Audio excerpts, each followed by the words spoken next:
Hi, my name is Olivia Trina, and I am a Group 6 member. And unfortunately, I'm out of town today, so I'm going to have to give my portion of our Alzheimer's disease presentation via video. So I'm sorry, I know it's sort of an awkward interface, but hopefully I'm still able to convey the same message to you guys. So my portion of the presentation is on the effects of Alzheimer's disease on the central nervous system and the peripheral nervous system.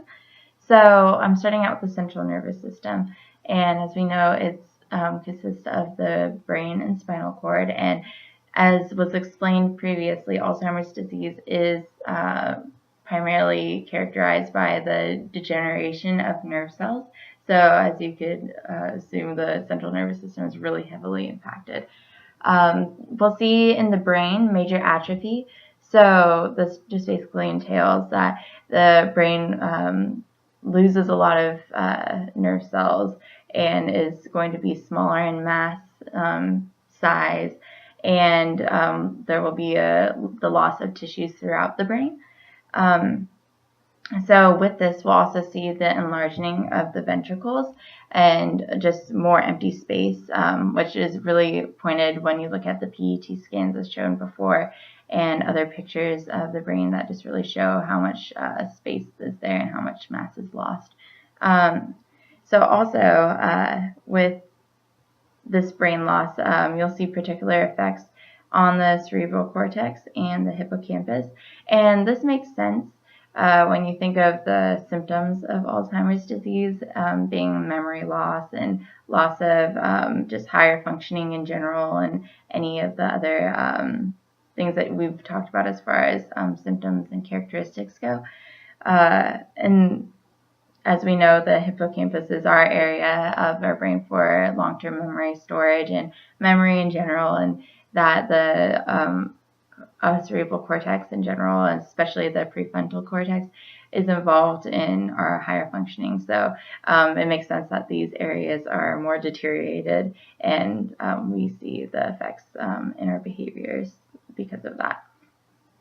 So another thing that sets Alzheimer's disease apart from other forms of dementia and really characterizes the disease as something specific are the presence of neurofibrillary tangles and beta amyloid plaques. So the neurofibrillary tangles are basically just these dead nerve endings that occur with the brain atrophy tangled up with broken or abnormal tau proteins. So as it might have been mentioned before, tau proteins are responsible and essential for the maintenance of brain cell structure and functioning. And these proteins become abnormal and twisted with the disease.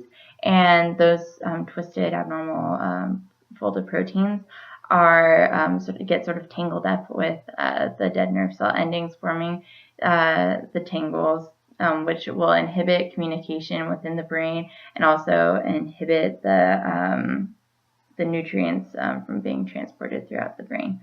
And so also similarly, we have these beta amyloid plaques, and beta amyloid is another protein that's been discussed before, and fragments of these proteins occur with the degeneration of nerve cells, and these proteins are sort of chemically sticky, so they stick together to form these plaques in between and around nerve cells. And these plaques will inhibit communication as well, and sort of just cause deterioration within the system, sort of similarly to the arterial plaques that form with sort of heart disease and different problems that come with the heart. It doesn't let the blood flow pass. So sort of similarly, the communication and the flow, I guess, of brain communication is inhibited with these beta amyloid plaques.